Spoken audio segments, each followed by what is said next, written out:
Assalamualaikum warahmatullahi wabarakatuh. Alhamdulillahirabbil alamin. Wa bihi nasta'inu ala umuri wadin wala haula wala quwata illa billahil aliyyil azim. Rabbi shrahli sadri wa yassir li amri wahlul 'uqdatam min lisani yafqahul qawli. Amin. Amma ba'du. Pertama, kita syukur kepada Allah di mana yang hari yang penuh berkah ini kita semuanya dalam keadaan sehat walafiat. Ibu bapak yang dirahmati Allah, dalam kesempatan yang baik ini kami ingin memberikan tausiah pendek atau sharing ilmu, yaitu tentang bagaimana cara mensyukuri nikmat yang diberikan oleh Allah Subhanahu wa taala. Sama seperti mungkin yang sedang viral di media sosial, seperti terlihat di samping ini, di atas ini, bahwasanya ada sebuah fenomena atau sebuah kejadian di daerah kabupaten di salah satu di Jawa Timur ya, tepatnya di Blitar, bahwasanya setelah pengangkatan P3K ya, calon pegawai dengan perjanjian kontrak, telah terjadi yang namanya lonjakan gugatan cerai oleh pegawai yang diterima sebagai P3K. Nah, ini menarik sekali yang perlu kita perhatikan, sahabat, teman-teman sekalian, sahabat religi yang sangat saya hormati. Dalam hal kita menerima nikmat Allah, sama seperti kita menerima rezeki yang diberikan oleh Allah. Rezeki yang diberikan pasangan kita, ya, baik suami atau istri, itu adalah rezeki kita bersama. Makanya kita harus banyak bersyukur, ya. La in syakartum la azidanakum wa la in kafartum min adzabil sadid.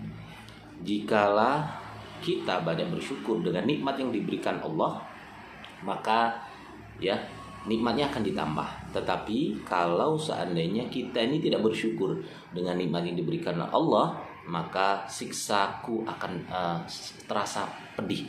Nah, dalam fenomena yang terjadi, mungkin saya menyoroti dalam hal di sini mungkin kejadian salah satu kabupaten di provinsi Jawa Timur. Mudah-mudahan kita bisa mengambil hikmah atau pelajaran, bahwasanya kita memang sudah diberikan amanah oleh Allah berupa mungkin pekerjaan yang sudah mapan, yang dulunya mungkin kita penghasilannya misalnya kurang, sekarang sudah cukup dan sebagainya. Nah, wujud rasa syukur tersebut adalah kita harus bahkan lebih menguatkan lagi dengan pasangan kita. Jangan sampai malah pasangan kita ini mungkin yang pekerjaannya tidak tetap, ya, mungkin yang pekerjaannya tidak stabil dalam arti di sini penghasilannya, sementara kita sekarang sudah diberikan amanah oleh Allah, mungkin misalnya diterima sebagai P3K, nah malah menggugat cerai atau menceraikannya. Itu kalau menurut pandangan kami itu adalah tidak tepat. Rezeki kita adalah rezeki pasangan kita. Kalau mungkin kalau kita terjadi yang namanya dulunya sebelum kita mungkin diterima sebagai pegawai atau yang punya pekerjaan yang tetap atau gaji yang lumayan bagus, mungkin kita hidup dengan keterbatasan. Karena pada saat kita menikah, tujuan menikah itu kan salah satunya membina rumah tangga yang tentram, bahagia, ya, fid dini wa dunya wal akhirah. Ya, jadi kita harus memahami bahwasanya pada saat kita berjuang dari nol, pada saat kita nikah pertama kali, saya yakin dan percaya kita semuanya dalam hal ekonomi mungkin terjadi yang namanya keterbatasan. Terus berjuang, ya, sampai mungkin Allah mengamanahkan kepada kita punya anak satu, punya anak dua, dan sekarang alhamdulillah mendapatkan rezeki yang lebih. Salah satu pasangan ini jangan dijadikan halangan atau jangan dijadikan alasan untuk berpisah dengan pasangan kita, ya.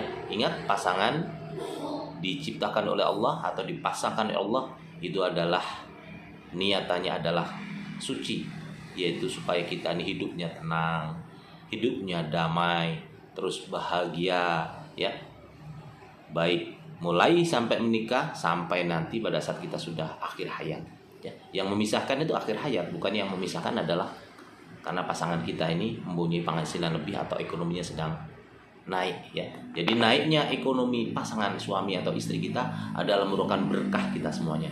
Jangan kita menyia-nyiakan pasangan kita atau suami kita, atau direndahkan atau diejek dan sebagainya. Merasa sudah mungkin penghasilan sudah cukup, akhirnya kita menuntut yaitu cerai. Nah itu mudah-mudahan kita semuanya dijauhi hal-hal yang kurang baik seperti yang terjadi di salah satu kabupaten di provinsi Jawa Timur, yaitu tepatnya di Blitar ya.